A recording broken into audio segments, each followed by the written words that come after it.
Dan ini pertanyaan terakhir Pak, karena waktu kita sudah mau habis. Ini dari menyambung tentang Israel lagi nih Pak. Dari Bu Yuliana Sulan, dan beliau berkata, sekarang ini bagaimana sebaiknya sikap orang Kristen terhadap Israel dan Palestina? Karena kita tahu Indonesia mendukung kemerdekaan Palestina begitu. Karena sebagai negara Muslim terbesar ya, kita mendukung begitu. Silakan. Ya, jadi secara kemanusiaan, Ya, kita tidak boleh mendukung negara teroris.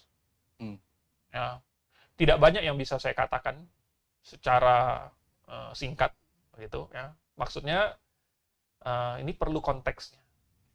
Dan ada banyak sekali hal yang dicekoki ke dalam masyarakat secara sepihak.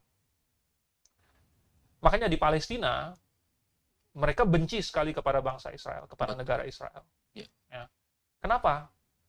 Ternyata mereka bilang, oh ini orang Israel itu adalah monster, mereka adalah pembunuh bayi, mereka itu melakukan incest, mereka itu membunuh bapak ibu mereka sendiri, mereka mau menghancurkan seluruh dunia Arab dan lain sebagainya.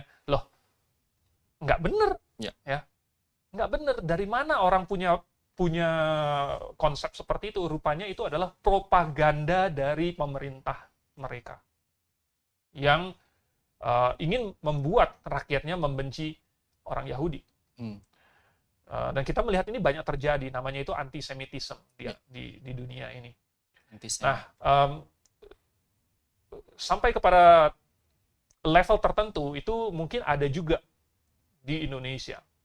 Tetapi kalau kita menilai secara objektif, ya, dan kalau Anda membaca surat kabar atau media massa yang luar negeri, mungkin Anda akan mengetahui peristiwa-peristiwa yang terjadi di Palestina secara dua pihak lah. Dua pihak. Ya.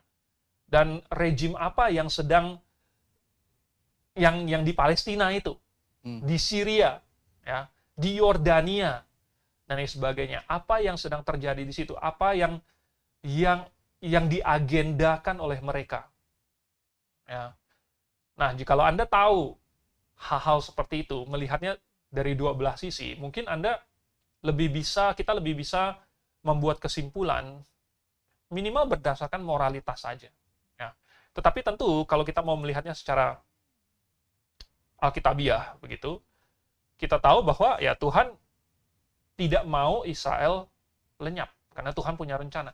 Ya kalau gitu kita sebagai orang Israel, kita sebagai orang Kristen yang percaya bahwa Alkitab pasti akan terlaksana, artinya tidak ada janji Tuhan yang gugur. Itu kita tahu hasil akhirnya apa. Ya. Dan buat apa saya mendukung kubu yang bakalan kalah? Ya. Saya nggak akan misalnya lagi tinju gitu kan, saya udah tahu nih, oh yang sudut biru ini bakal kalah, gitu kan, sudut merah misalnya, oh bakal menang dan lain sebagainya. Kalau sudah tahu, buat apa saya mendukung yang sudah pasti kalah? Ya. Begitu. Ya itu sih singkat saja gitu. Tapi kalau mau ngobrol-ngobrol lagi yang lain ya mungkin nanti secara boleh tanya di grup WA ya. Live. Baik, terima kasih Dr. Endo.